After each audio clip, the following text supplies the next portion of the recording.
Mãe, mudamos o casamento, é hoje, não precisa vir. O telefone ficou mudo na minha mão. Sou Dalva, 68 anos, viúva e até aquele instante, mãe. Mal sabia ele que o meu silêncio era o início de tudo. O cheiro de bolo de fubá com erva doce estava por toda a casa. Era o cheiro da minha vida. O aroma que sempre fez meu filho, o Ricardo, sorrir desde menino. Naquele sábado de manhã, o sol entrava pela janela da cozinha e batia nos meus azulejos brancos, os mesmos que eu e meu falecido marido, Antônio, escolhemos com tanto custo há mais de 40 anos. O rádio tocava uma música antiga, daquelas que a gente ouvia nos bailes da juventude, e eu mexia a massa do bolo com o mesmo fouet de arame que ganhei no meu casamento. Tudo naquela cozinha contava a minha história. As panelas de alumínio, areadas até brilharem como espelho, o pano de prato com barrado de crochê pendurado no fogão, o pote de biscoitos que nunca ficava vazio. Era o meu reino, o lugar de onde saíram os sabores que alimentaram meu filho, que pagaram sua faculdade e que, eu acreditava, tinham construído o homem que ele se tornou. Desde que Antônio se foi, há 10 anos, minha vida girava em torno do Ricardo. Ele era meu norte, minha única alegria. Vendi salgados, fiz marmitas, costurei para fora, tudo para que ele tivesse o melhor, para que o filho da viúva Dalva fosse doutor. E ele se formou, virou um engenheiro respeitado, um orgulho que mal cabia no meu peito. Eu não me importava de ter as mãos marcadas pelo trabalho ou as costas doídas no fim do dia. Ver o sucesso dele era a minha recompensa. Tudo parecia perfeito. Um daqueles contos de fadas que a gente mesma escreve com suor e sacrifício. Até que Angélica apareceu. Loira, alta, com um carro do ano e um ar de quem nunca precisou lavar um prato na vida. No começo, eu me esforcei para gostar dela. Abri minha casa, ensinei meus truques de cozinha, tratei como uma filha. Mas aos poucos, fui percebendo um certo desprezo no olhar dela. Um desprezo pela minha casa simples, pelas minhas roupas sem marca, pelo meu jeito de falar, cheio de ditados populares que ela não entendia. Que engraçadinha a sua mãe, Rick, ela dizia, com um sorriso que não chegava aos olhos. E o Ricardo, meu Ricardo, começou a mudar. As visitas ficaram mais curtas, os telefonemas mais raros. Ele parecia ter vergonha. Vergonha de mim, do cheiro de tempero da minha cozinha, da vida que eu tinha dado a ele. Quando anunciaram o casamento, eu chorei de felicidade. Finalmente, meu menino ia construir sua própria família. Fiz questão de ajudar com o que podia. Dei a eles uma quantia gorda, minhas economias de anos, para a entrada do apartamento. É o meu presente de casamento adiantado, meu filho, eu disse, entregando o envelope com as mãos trêmulas. Ele me abraçou, mas foi um abraço frouxo, apressado. Mesmo assim, eu ignorei. A felicidade de uma mãe é um bicho teimoso, que insiste em enxergar amor onde só resta conveniência. O casamento estava marcado para o mês seguinte, num sábado. Eu já tinha tudo preparado. Comprei um vestido azul marinho de tecido bom, discreto e elegante. Mandei ajustar na costureira e o pendurei do lado de fora do guarda-roupa, para admirá-lo todos os dias. Era o vestido mais caro que eu já tinha comprado na vida. Eu queria estar bonita para ver meu único filho no altar. Naquela manhã, enquanto o bolo assava, eu cantarolava junto com o rádio. Estava feliz. Faltava só uma semana para o grande dia.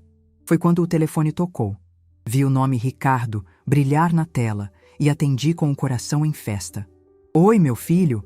Que surpresa boa! Estou fazendo aquele seu bolo de fubá, acredita? Houve um silêncio do outro lado da linha. Um silêncio estranho, pesado. Mãe! Ele começou, e a voz dele não era a voz do meu menino. Era a voz de um estranho, um executivo dando um recado para uma subordinada. Tenho uma notícia. A gente resolveu antecipar o casamento. Meu estômago gelou. Antecipar? Como assim? Mas já está tudo marcado para o sábado que vem. Pois é, mãe. Mudança de planos. A gente decidiu fazer uma coisa bem pequena, só para os mais chegados, sabe? Vai ser hoje à tarde, na verdade. Eu me apoiei na pia, sentindo as pernas fraquejarem. O cheiro de erva doce de repente ficou enjoativo.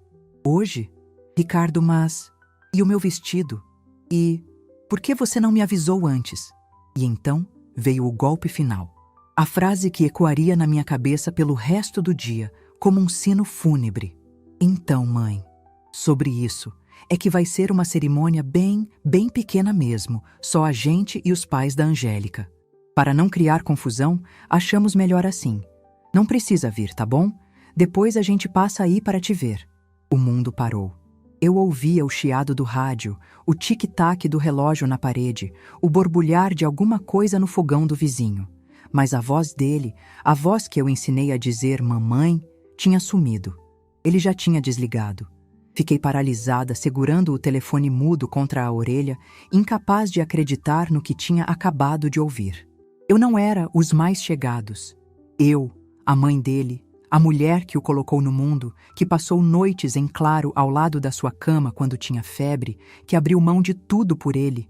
Eu não era bem-vinda no dia mais importante da sua vida. As lágrimas vieram quentes e silenciosas. Escorriam pelo meu rosto e pingavam no chão da cozinha, manchando a cerâmica que eu tinha acabado de encerar.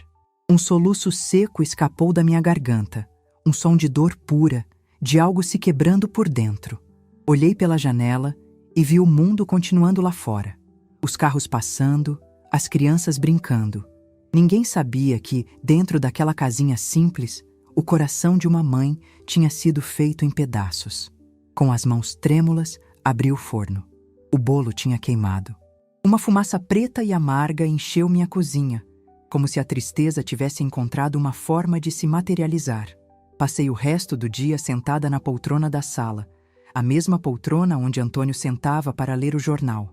Fiquei olhando para a parede, para as fotos do Ricardo.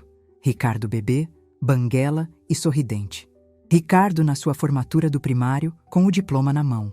Ricardo no dia em que se formou engenheiro, abraçado em mim, tão orgulhoso. Quem era aquele homem na foto? E quem era o estranho que tinha me ligado hoje? A dor era física, uma pontada no peito que me tirava o fôlego. Era a dor da rejeição, da humilhação, do amor não correspondido. Fui até o meu quarto, abri o guarda-roupa e olhei para o vestido azul marinho. Parecia que ele zombava de mim, um símbolo da minha ingenuidade, da minha esperança tola. Com um cuidado quase cerimonial, eu o tirei do cabide, dobrei-o com delicadeza e o coloquei de volta na caixa original. Guardei a caixa no fundo do armário, debaixo de velhos lençóis. Um enterro silencioso de um sonho que nem sequer começou. Os 3 dias seguintes foram um borrão de silêncio e café amargo. Eu não atendi o telefone, não abri a porta para as vizinhas.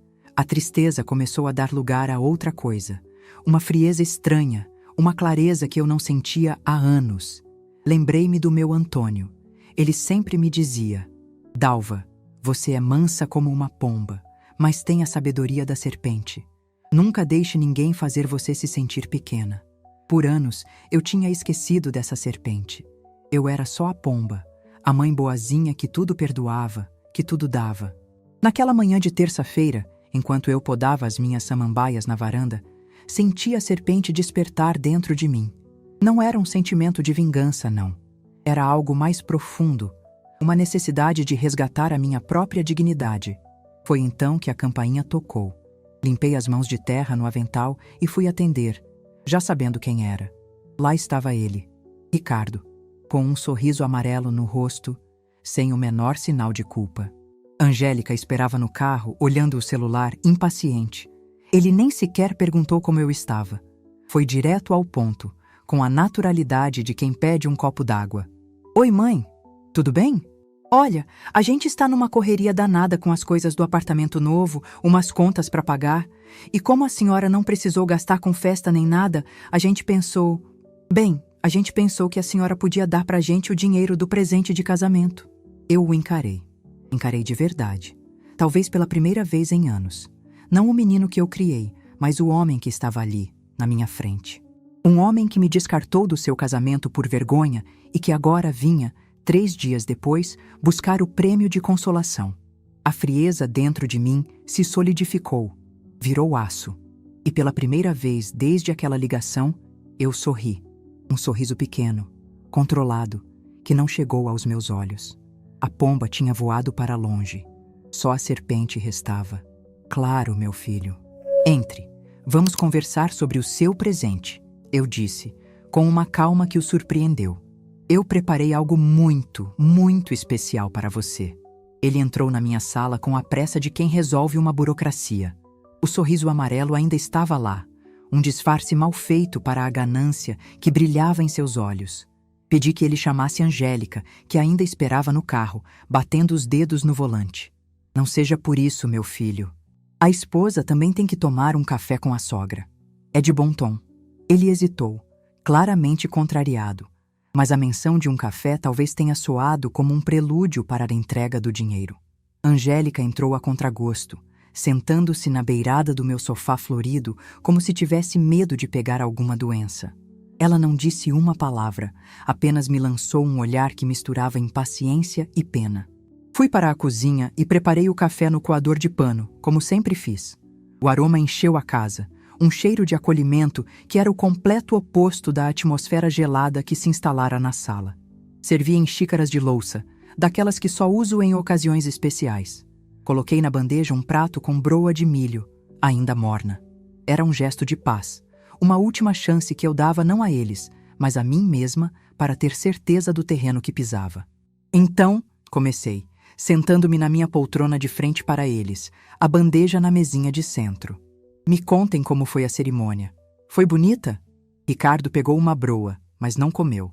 Apenas a esfarelou no pires. Foi, mãe. Foi rápida, objetiva, como a gente queria. Angélica finalmente abriu a boca, a voz fina e cortante. Foi na vinícola dos meus pais, super exclusivo. A gente não queria aquela muvuca de casamento tradicional, sabe, Dalva? É tão... cafona. A palavra cafona pairou no ar. Olhei para as minhas paredes, para os meus porta-retratos com fotos de um tempo em que muvuca significava família reunida, feliz e barulhenta. Assenti devagar, um movimento quase imperceptível. Entendo. E o apartamento novo? Estão gostando? É ótimo, disse Ricardo, agora mais animado, vendo que a conversa se aproximava do tema dinheiro. Mas a reforma está matando a gente. Acabamentos, móveis planejados... É um custo que a gente não previu. Por isso que a gente pensou no presente, mãe. Uma ajuda agora seria fundamental para a gente começar a vida sem dívidas. Eu tomei um gole do meu café, sentindo o amargor descer pela garganta. Era uma investigação, e cada resposta era uma peça que se encaixava no quebra-cabeça da minha decepção. Eles não sentiam remorso. Não havia um pingo de arrependimento no olhar deles. A exclusão não foi um ato impensado. Foi um cálculo. Eu era o caixa eletrônico, a patrocinadora de uma vida da qual eu não tinha permissão para participar. Eu era o degrau de baixo da escada que eles estavam subindo. Eu imagino o aperto, meu filho, falei, com a voz mais suave que consegui encontrar. Começo de vida não é fácil. Eu me lembro bem quando eu e seu pai compramos esta casa. Cada tijolo foi um sacrifício. E é por isso que um presente de casamento é algo tão importante. Tem que ser algo que dure, que tenha significado. Angélica revirou os olhos de forma quase teatral. Dinheiro tem muito significado, Dalva. Significa que a gente pode comprar o piso de porcelanato que eu quero em vez do laminado barato. Aquela foi a última pá de terra sobre o caixão do meu afeto ingênuo. A pomba não só tinha voado, como tinha sido abatida em pleno voo. Sorri para ela, um sorriso que congelei no rosto. Você tem toda a razão, minha querida. O presente tem que ser útil. Levantei-me e fui até a estante. Eles se ajeitaram no sofá, os olhos brilhando de expectativa, certos de que eu voltaria com um talão de cheques. Em vez disso, voltei com um velho álbum de fotos. Antes de falarmos de valores, eu queria mostrar uma coisa para vocês. Abri o álbum no meu colo. As próximas 20 minutos foram uma tortura para eles e uma revelação para mim. Mostrei fotos do batizado do Ricardo, da primeira festa de aniversário com bolo que eu mesma fiz, das férias na praia, em que ficamos numa casa alugada e comemos sanduíche na areia. Em cada foto, eu narrava o sacrifício por trás daquele momento de alegria. Aqui, eu disse, apontando para uma foto dele com uma bicicleta. Seu pai fez horas extras por 3 meses para comprar essa bicicleta. Ele chegava em casa tão cansado que dormia no sofá antes de jantar. Mas no seu rosto, meu filho, estava a felicidade que pagava qualquer cansaço. Ricardo ficou vermelho. Angélica olhava para o teto, para as unhas, para qualquer lugar que não fosse o álbum. Eles não queriam lembrar daquela origem, da simplicidade que os formou. Eles queriam apagar o passado, e eu era a personificação teimosa desse passado. Quando fechei o álbum, o silêncio na sala era denso. Enfim, eu disse, quebrando o silêncio. Eu preciso pensar com calma no presente de vocês. É uma decisão importante, e eu quero dar algo à altura. Me deem uns dias. Eu ligo para vocês. A decepção no rosto deles foi explícita. Eles não conseguiram disfarçar. Levantaram-se, despediram-se com monossílabos e saíram quase correndo. Fiquei parada no meio da sala, ouvindo o som do carro potente se afastar, levando para longe a última ilusão que eu tinha sobre o meu filho. Quando a casa voltou ao seu silêncio habitual, eu não me senti triste. Senti-me livre. Fui até o meu quarto e tranquei a porta. Arrastei a pesada cama de madeira para o lado, revelando um pequeno alçapão no assoalho, escondido sob o tapete. Era ali que Antônio guardava suas coisas de valor. Desci os 3 degraus empoeirados até um pequeno porão frio e seco. Lá dentro havia apenas uma arca de madeira escura. Abri o cadeado, cuja chave eu carregava no meu pescoço junto com a minha medalhinha de Nossa Senhora. O cheiro de papel velho e cedro invadiu minhas narinas. Ali dentro estava o meu poder redescoberto. Não eram joias nem barras de ouro. Eram documentos. Pastas e pastas, organizadas com uma precisão que Antônio, contador que era, me ensinou a ter. Peguei uma pasta azul, a mais importante. Dentro dela estava a prova viva de que a velhinha simples era uma construção, uma personagem que eu mesma criei para proteger a mim e ao meu filho. Antônio não me deixou desamparada. Pelo contrário, ele me deixou armada. Antes de falecer, ele usou uma pequena herança que recebeu para comprar ações de uma empresa de tecnologia que ninguém conhecia na época. Guarde isso, Dalva. É para a sua segurança, não para os luxos do Ricardo. Homem que não constrói o próprio caminho não merece atalhos. Ele me disse na cama do hospital. Por 10 anos eu guardei. E não apenas guardei, eu estudei. Sozinha, à noite, depois que a casa silenciava, eu lia sobre o mercado financeiro em livros que pegava na biblioteca pública. Aprendi a reinvestir os dividendos. Aquelas poucas ações se multiplicaram de uma forma que assustaria até o mais otimista dos investidores. Na pasta, havia também a escritura de um terreno que Antônio comprou nos arredores da cidade, uma área que na época era só mato. Hoje, era o local de um novo condomínio de luxo. O valor tinha se multiplicado por 100. Havia apólices de seguro, aplicações de renda fixa, tudo meticulosamente administrado por mim. A mulher que vendia salgados para pagar a faculdade do filho era, na verdade, uma investidora silenciosa e bem mais rica do que o filho engenheiro e a nora snob poderiam sonhar. Com os extratos bancários na mão, sentei-me no chão frio do porão e me permiti sentir o peso daquela revelação. Por que eu nunca contei a ele? O medo de que o dinheiro o estragasse, de que ele se tornasse um homem fraco, acomodado. Eu queria que ele tivesse a garra do pai, o orgulho de conquistar as coisas com o próprio suor. E, no processo, eu o ensinei a me ver como uma coitada. Uma viúva batalhadora, digna de pena, mas não de respeito. Eles não me excluíram do casamento por eu ser simples. Eles me excluíram por me julgarem insignificante. E a culpa, em parte, era minha. Eu lhes dei a arma com que me feriram, a minha aparente fragilidade. Olhei ao redor da minha casa. Os móveis antigos, o piso de cerâmica, a pintura que já pedia um retoque. Tudo era uma escolha. Eu gostava daquela vida. Eu não precisava de porcelanato italiano para ser feliz. Eu precisava de respeito. E era isso que eu iria resgatar. A dor da humilhação se transformou em uma força motriz, uma energia fria e calculista que tomou conta de mim. Ricardo e Angélica não queriam um presente. Eles queriam um resgate financeiro, um cheque em branco para bancar uma vida de aparências. E era exatamente isso que eu não lhes daria. Meu plano começou a se formar, não como uma vingança, mas como uma lição dura, inesquecível, sobre valor e respeito. O presente deles não seria dinheiro, Seria uma experiência. Eles queriam os acabamentos do apartamento? Ótimo, eu daria a eles, mas nos meus termos. Eu seria a administradora da obra. Eu contrataria os pedreiros, eu compraria o material, eu negociaria os preços. Eu, Dalva, a velhinha cafona, iria mergulhar no mundo deles, não como uma visitante pedindo licença, mas como a dona do projeto. Eu os forçaria a lidar comigo, com a minha presença, com as minhas decisões. Eles queriam o meu dinheiro, mas teriam que engolir a minha sabedoria junto com ele. Subi do porão, guardei a arca, arrastei a cama de volta para o lugar. A poeira na minha roupa parecia a poeira de uma batalha antiga da qual eu saía, finalmente vitoriosa. Senti uma energia que não sentia desde a juventude. A adrenalina de quem tem um propósito claro e inabalável. O tempo de chorar no escuro tinha acabado. Era hora de acender as luzes. Todas elas. Peguei o telefone na sala, o mesmo aparelho que dias antes tinha me trazido a pior notícia da minha vida. Minha mão não tremeu. Procurei na minha agenda antiga, de capa de couro, um número que não usava há anos. Disquei os dígitos com a firmeza de uma general prestes a comandar seu exército. A voz do outro lado atendeu, um pouco envelhecida pelo tempo, mas ainda carregada da mesma astúcia de sempre. Alô? Almeida? Eu disse, e minha voz saiu clara, forte. É a Dalva, a viúva do Antônio, sua comadre.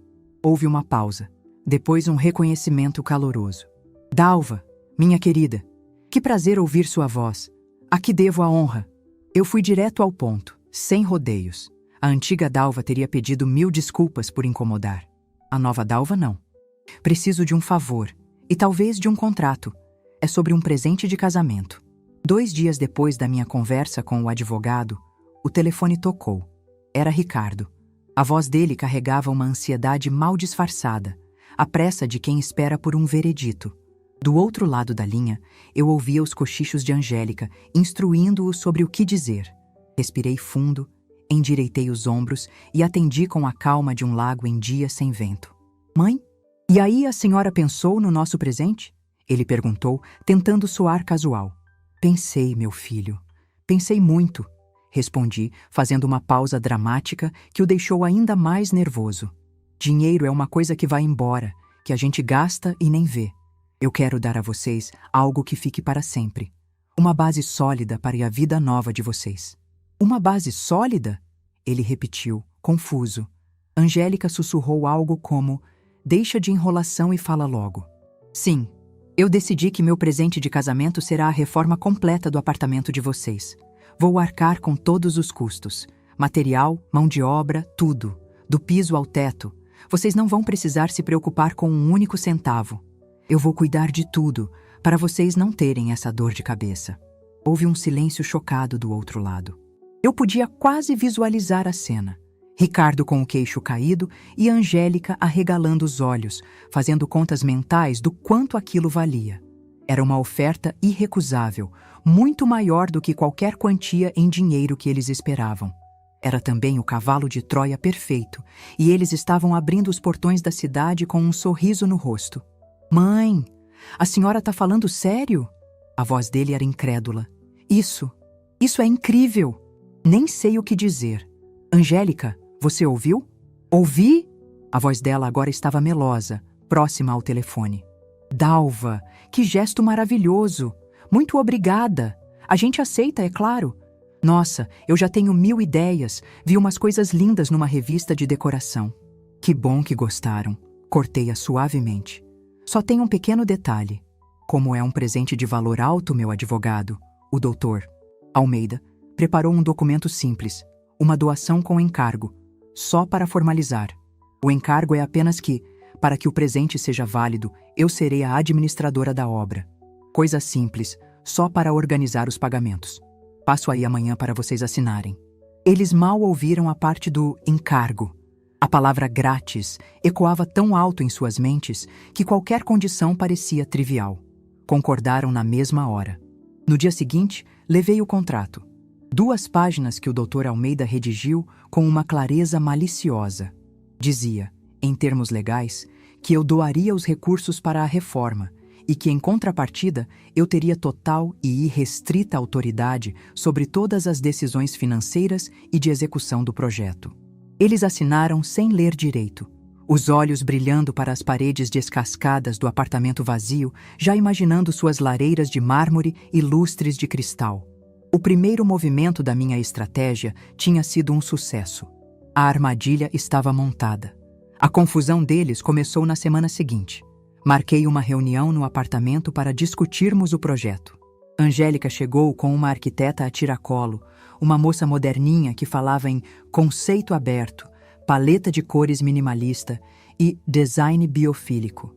Ela abriu um notebook e começou a mostrar projetos 3D caríssimos. Eu ouvi tudo pacientemente, tomando notas num caderninho de capa preta. Quando ela terminou, eu sorri. Muito bonito, doutora. Um trabalho de artista. Mas está fora da nossa realidade. Agradeço o seu tempo. Angélica ficou pálida. Como assim, Dalva? Eu adorei as ideias dela. São lindas, minha querida, mas impraticáveis. O orçamento para um projeto desses pagaria 2 apartamentos como este. Expliquei, com a calma de uma professora. Meu presente é a reforma, não a construção de um palácio. Já tenho uma equipe. Nesse momento, a porta se abriu e entrou o seu Milton. Ele era um mestre de obras das antigas, um homem de uns 70 anos, baixo, forte, com as mãos grossas e o rosto marcado pelo sol e pelo tempo. Ele não usava tablet, não falava biofílico. Ele usava um lápis atrás da orelha e sua palavra valia mais que qualquer contrato. Era compadre do meu falecido marido e um dos homens mais honestos e competentes que eu conhecia. Seu Milton vai ser o nosso mestre de obras, anunciei. A arquiteta olhou para as botas sujas de cimento do seu Milton com desprezo. Despediu-se friamente e foi embora. Angélica estava lívida de raiva. Você contratou um pedreiro velho em vez de uma arquiteta renomada? Que tipo de reforma vai ser essa? Vai ser uma reforma de verdade e não um cenário de revista, respondi, firme.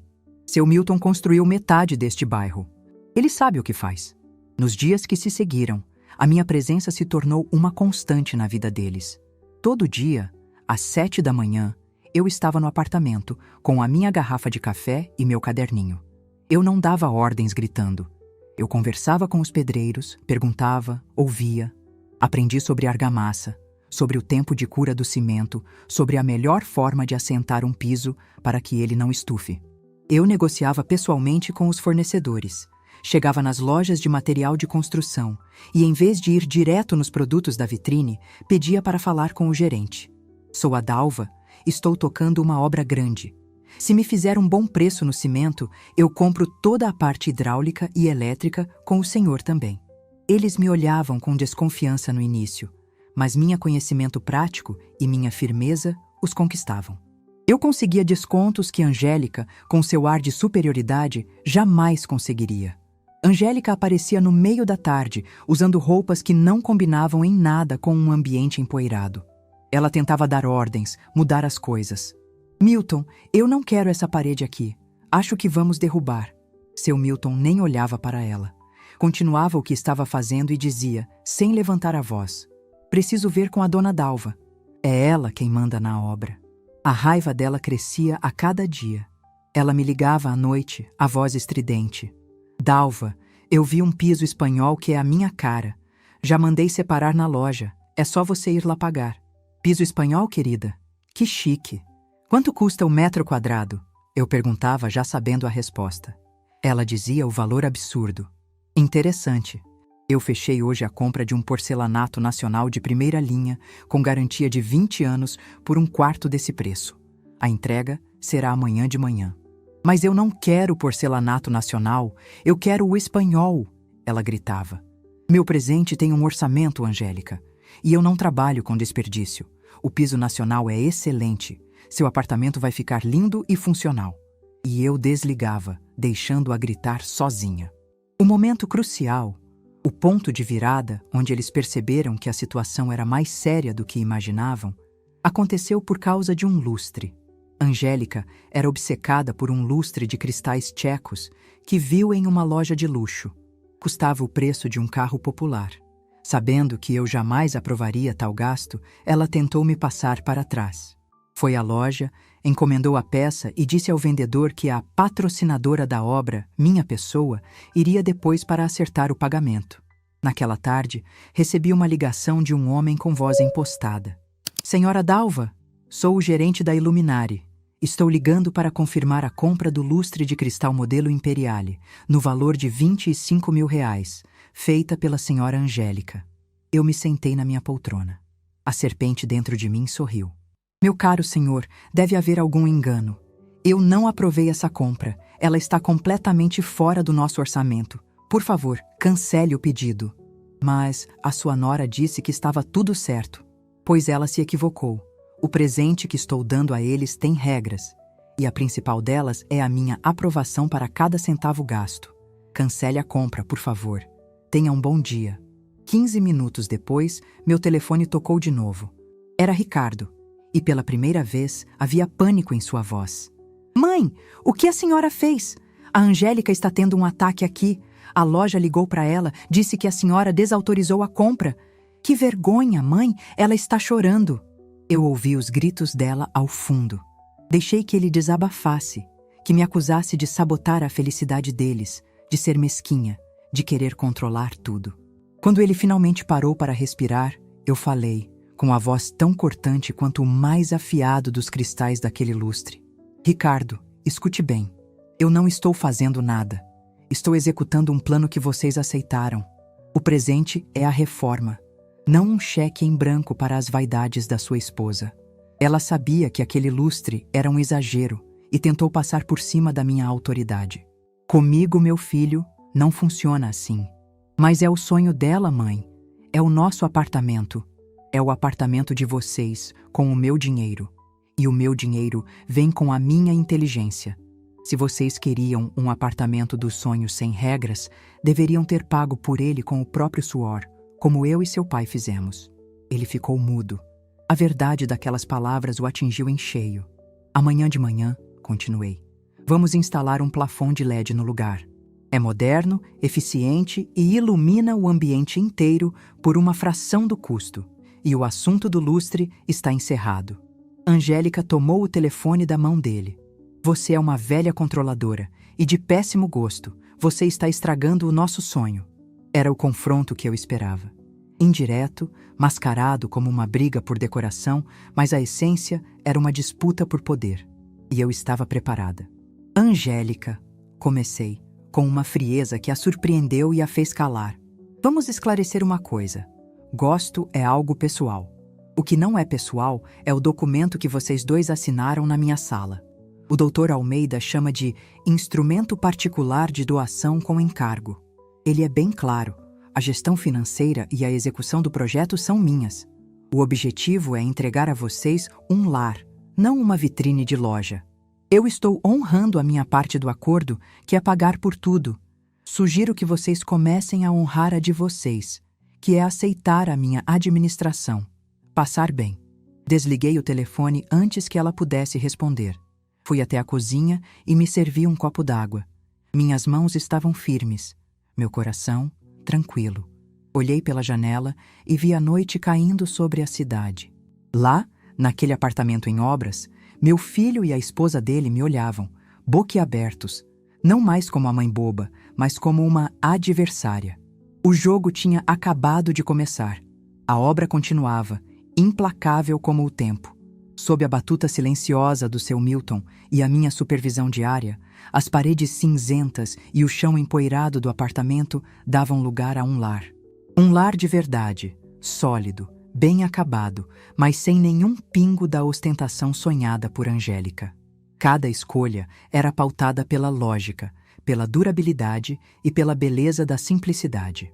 O piso era de um porcelanato claro que imitava madeira, trazendo aconchego. As paredes, pintadas num tom de areia que deixava o ambiente iluminado. Os armários da cozinha, que eu mesma desenhei com seu Milton, eram de madeira maciça, feitos para durar a vida inteira, e não de algum compensado frágil com nome chique. Era um trabalho primoroso, e até os pedreiros, homens acostumados com a lida bruta, Paravam às vezes para admirar a harmonia que nascia do seu trabalho. Para Ricardo e Angélica, no entanto, aquele progresso era uma tortura.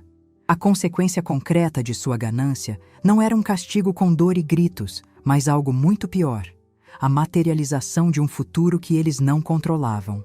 Eles eram forçados a assistir, de camarote, a construção de um ninho que não refletia em nada a imagem que queriam projetar para o mundo. A humilhação de Angélica atingiu o auge quando uma de suas amigas ricas, a Patrícia, resolveu fazer uma visita surpresa à obra faraônica que ela tanto anunciava. Encontrou seu Milton e sua equipe almoçando marmitas, sentados no chão, e a mim, de calça jeans e com poeira nos cabelos, conferindo o prumo de uma parede. "Angélica, querida, que rústico", disse a amiga com um sorriso de escárnio. "Pensei que você tinha contratado aquele arquiteto famoso. O que aconteceu?" Angélica, roxa de vergonha, inventou uma desculpa qualquer sobre querer um toque mais artesanal. Mas a mentira não se sustentou. A amiga foi embora. E eu sabia que, em poucas horas, o círculo social de Angélica estaria zombando da nova rica, que não conseguia nem bancar uma reforma decente. Aquele dia, ela não gritou. O silêncio dela era muito mais assustador, carregado de um ressentimento que fermentava como uma massa de pão esquecida no escuro. As tentativas frustradas de reverter a situação começaram. Desesperados, eles marcaram uma consulta com um advogado, um rapaz novo que provavelmente era amigo de faculdade de Angélica. Foram cheios de esperança, levando o contrato que assinaram às pressas, certos de que encontrariam uma brecha, uma cláusula que poderiam usar para me tirar da jogada. Eu soube depois, por um telefonema furioso de Ricardo, como a reunião tinha sido um desastre. O advogado leu o documento 2 vezes. Coçou a cabeça, olhou para os dois com uma expressão que misturava pena e admiração profissional. "Olha", disse o rapaz, sem graça, "não há nada que eu possa fazer. Este contrato é o que chamamos de perfeito. Cada termo, cada condição está amarrado de uma forma que protege totalmente a doadora, no caso, a sua mãe. O encargo da administração é a condição para a doação existir. Se vocês quebrarem o encargo, a doação é anulada. Legalmente, a obra é dela até que ela a entregue a vocês. E quem redigiu isso?" Ele suspirou, folheando o papel. "Conhece a lei como a palma da mão. Sinto muito, mas vocês deram a ela o poder absoluto. A derrota no campo legal os deixou ainda mais furiosos." Angélica, então, partiu para a sabotagem. Tentou contratar um pintor por fora para pintar uma parede da sala de um tom de berinjela que ela adorava. O pobre homem chegou com suas latas e lonas e deu de cara com seu Milton na porta. "Bom dia. Quem autorizou o seu serviço?" perguntou meu fiel mestre de obras. "A dona Angélica", respondeu o pintor. Seu Milton balançou a cabeça. "Aqui só entra com autorização da dona Dalva. O senhor me desculpe, mas não vai poder entrar." A humilhação de ser barrada na porta da própria casa, mesmo que ainda em obras, foi a gota d'água. Naquela noite, recebi a ligação que sabia que estava por vir. Era Ricardo. A voz dele não era de raiva, mas de uma exaustão calculada. Era a última cartada, o apelo emocional. "Mãe, chega, não dá mais. A gente agradece muito o presente, de verdade, mas não queremos mais. A gente prefere ficar com o apartamento do jeito que está, a gente se vira a partir de agora.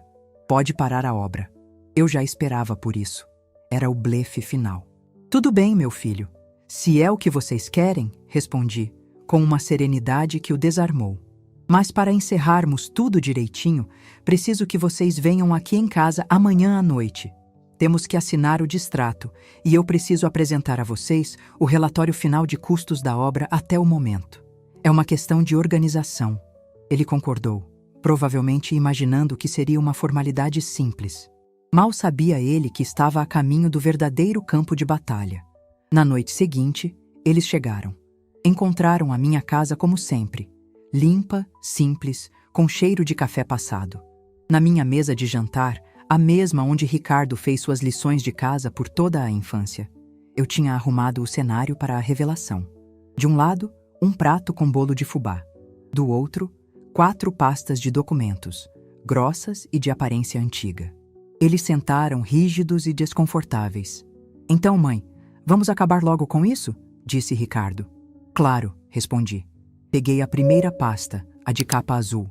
Mas antes de assinarem qualquer coisa, eu preciso que vocês entendam o que estão recusando. Acho que para continuarmos, vocês precisam entender de uma vez por todas com quem estão lidando. Abri a pasta. Dentro havia um certificado de ações, amarelado pelo tempo. Isso aqui, Ricardo, seu pai comprou 1 mês antes de morrer. Eram ações de uma empresa de telefonia que estava começando. Ninguém dava nada por ela. Ele me entregou e disse: Dalva, isso não é para luxo, é para a sua segurança. Estude, aprenda e multiplique. Ricardo olhou para o papel confuso. E daí? Abri a segunda pasta cheia de cadernos de contabilidade com minha caligrafia caprichada. E daí que por 10 anos, meu filho, enquanto eu vendia salgados para pagar sua faculdade, eu passava as madrugadas estudando o mercado financeiro. Cada dividendo que aquelas ações renderam, eu reinvesti. Cada pequena sobra do meu dinheiro, eu aplicava. Isso aqui, eu disse folheando as páginas, é a história da minha disciplina. Angélica soltou uma risadinha de deboche. Que bonitinho, Dalva. Uma poupança. Estamos muito impressionados. Ignorei-a. Peguei a terceira pasta, a mais volumosa. Abri e espalhei sobre a mesa uma série de extratos de uma corretora de valores. Os números eram grandes, cheios de zeros. Essa poupança, minha querida, hoje vale. Fiz uma pausa, olhei bem nos olhos dela. O suficiente para comprar o prédio inteiro onde fica o apartamento de vocês. E ainda sobraria um troco considerável. O queixo de Angélica caiu. Literalmente. Sua boca se abriu e ficou assim, congelada. Ricardo pegou um dos extratos, os olhos percorrendo os números como se não conseguisse decifrá-los. O total no final da página era um número com 7 dígitos, bem antes da vírgula. Ele ficou branco, pálido como cera. Mas como? De onde? Ele gaguejou. Peguei a última pasta. Seu avô também era um homem inteligente. Ele me deixou um pedaço de terra no meio do nada. Por anos, paguei os impostos com o dinheiro dos meus salgados. Ano passado, aquele nada virou o loteamento mais caro da cidade. Eu vendi a metade e com a outra metade me tornei sócia do empreendimento. Coloquei sobre a mesa o contrato da incorporadora com meu nome listado como investidora. O choque na sala era palpável. Era um silêncio pesado, denso, preenchido apenas pela respiração descompassada deles. Eles olharam para mim, para a mulher que eles chamaram de cafona, de velha controladora, de coitada, e não me viram. Viram uma estranha, uma potência financeira disfarçada de dona de casa. A mente de Angélica trabalhava freneticamente, seus olhos brilhando com uma mistura de pavor e cobiça. Ricardo parecia destruído, a vergonha tomando conta de seu rosto. Ele não tinha sido enganado. Ele tinha sido cego. Cego pela própria arrogância. Depois de um longo tempo, fechei as pastas. O som das capas batendo na madeira da mesa ecoou como um martelo de um juiz. O tempo de apresentação tinha acabado. Era a hora da sentença. Este, eu disse com a voz firme, apontando para as pastas, é o meu poder. Um poder que construí com silêncio, estudo e o sacrifício que vocês tanto desprezaram. O apartamento é um presente, uma migalha perto disso tudo. Mas a minha dignidade, que vocês pisaram sem dó, não tem preço e não está à venda. Levantei-me, assumindo a minha nova posição de matriarca, não por idade, mas por autoridade. Agora vocês têm uma escolha. E é a última. Opção 1. Vocês me pedem desculpas. Aceitam o apartamento do jeito que eu o projetei, com gratidão e respeito, e talvez, um dia, a gente possa reconstruir uma relação. Opção 2. Vocês assinam o distrato. A obra para amanhã de manhã. Eu vendo o apartamento do jeito que está, recupero meu investimento e vocês nunca mais me dirijam a palavra. A partir daquele momento, para mim, meu filho terá morrido junto com o pai. Deixei a escolha pairar no ar, cruel e definitiva. A nova dinâmica de poder estava estabelecida. Eu não era mais a vítima, eu era a juíza. O silêncio na minha cozinha era mais pesado que todo o dinheiro sobre a mesa. Pela primeira vez, eu não era a mãe deles. Eu era o destino deles. O peso da minha pergunta esmagou o ar da cozinha. As 4 pastas de documentos sobre a mesa pareciam mais imponentes que qualquer montanha. Ricardo e Angélica não se olharam. Seus olhos estavam fixos em mim. A mulher que, em menos de 1 hora, havia se desintegrado como a mãe frágil que conheciam para se reconstruir como a arquiteta de seus destinos. O tempo parou. O tic-tac do relógio na parede parecia o de uma bomba prestes a explodir. Ricardo engoliu em seco, a arrogância de dias antes substituída por um pavor cru e infantil. Foi ele quem quebrou o silêncio. A voz trêmula, mal saindo da garganta. "A primeira opção, mãe", ele disse, as palavras saindo num sopro. "Nós escolhemos a primeira opção. E me desculpa por tudo. Eu não sabia." Angélica, que parecia ter sido transformada em estátua, apenas balançou a cabeça em concordância, os olhos arregalados e úmidos. O pedido de desculpas era fraco, nascido do choque e do medo, e não de um arrependimento genuíno. Eu sabia disso, mas era uma semente, pequena, disforme, mas uma semente, e eu era uma mulher que tinha paciência para cultivar. Eu assenti lentamente, sem expressar triunfo. Minha vitória não precisava de fogos de artifício. "Amanhã, às 7 da manhã, na obra", eu disse, com a voz calma de quem retoma uma reunião de negócios. "Não quero que atrapalhem. Quero que acompanhem o trabalho. Observem, aprendam. Esta é a nova condição." Eles concordaram com a cabeça como autômatos. Recolhi meus documentos, empilhando as pastas com cuidado. O ato de guardá-las era simbólico. Meu poder estava sendo recolhido, mas a presença dele jamais seria esquecida. Eles saíram da minha casa em silêncio, como 2 crianças que acabaram de levar uma bronca histórica. Naquela noite, eu não rezei por eles. Rezei por mim, agradecendo pela força que nem eu sabia que possuía. A nova realidade estava estabelecida.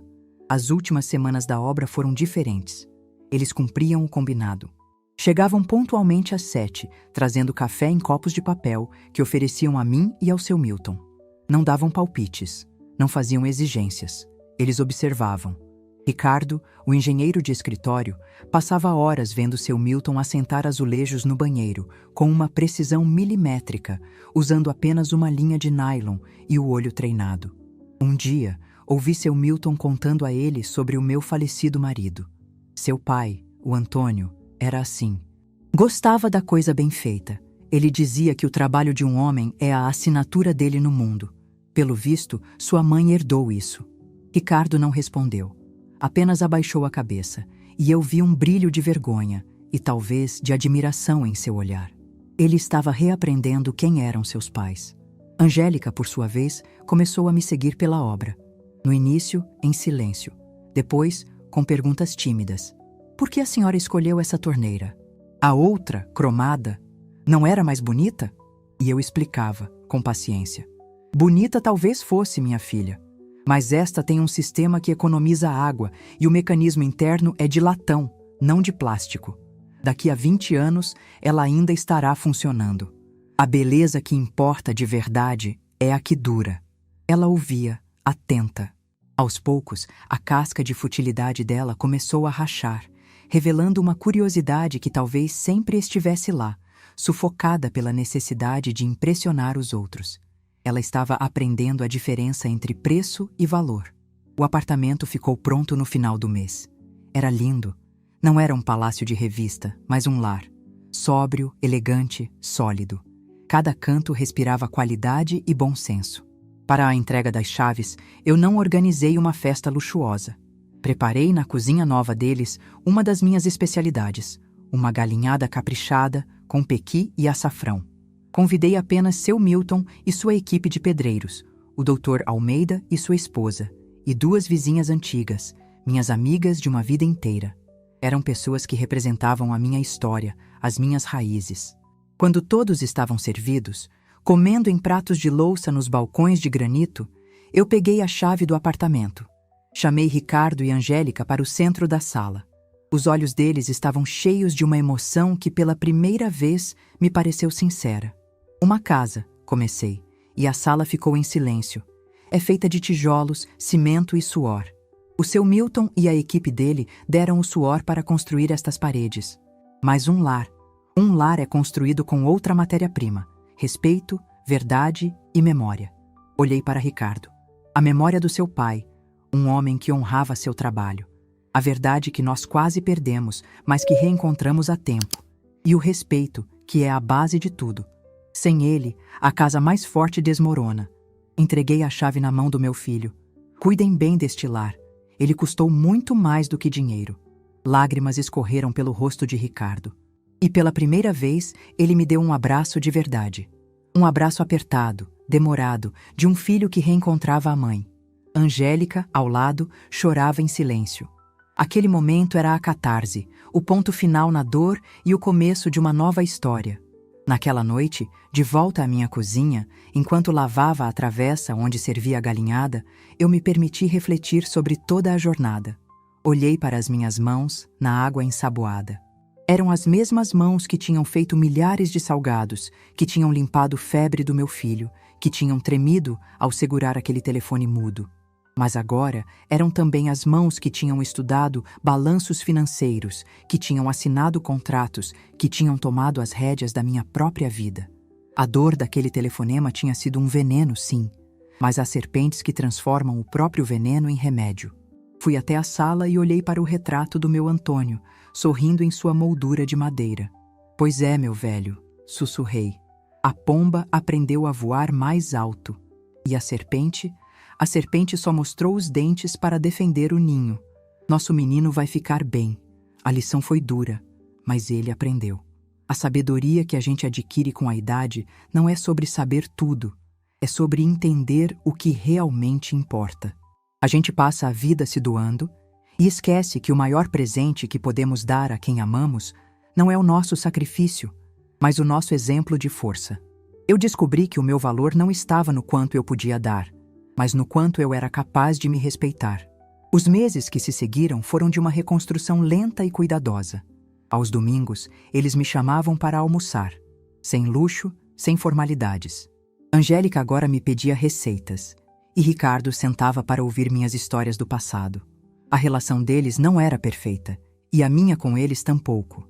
Havia cicatrizes, mas as cicatrizes agora estavam expostas a uma luz de honestidade, e não mais escondidas na sombra da vergonha e da mentira. Meu legado para eles não seriam os milhões no banco, seria a lembrança daquela mulher que, encurralada, se recusou a ser pequena. Mas a minha transformação não terminava ali. A Dalva que emergiu daquela crise não cabia mais apenas naquela cozinha. A energia, a clareza de propósito precisavam de um novo caminho. Numa tarde de primavera, sentada na minha varanda, tomei uma decisão. Peguei o telefone, o mesmo aparelho que um dia foi instrumento de dor e hoje era minha ferramenta de poder. Disquei o número do Dr. Almeida. Almeida? É a Dalva. Tudo bem por aí? Minha cara Dalva. Tudo ótimo. A que devo a honra? Eu sorri, olhando para as minhas samambaias que brotavam viçosas. Quero marcar uma reunião. Ele lembra daquela nossa conversa sobre criar um pequeno fundo de investimento para ajudar mulheres como eu, que começaram um negócio na cozinha de casa? Houve um silêncio de admiração do outro lado. Lembro, claro. Pensei que era só uma ideia. Não é mais, respondi, a voz firme como nunca. As ideias, assim como os bolos, precisam de um empurrão para crescer. Acho que está na hora de colocar o fermento. O futuro era um horizonte vasto e desconhecido. Mas, pela primeira vez em muito tempo, eu não tinha medo. Eu era Dalva. E a minha história estava apenas começando.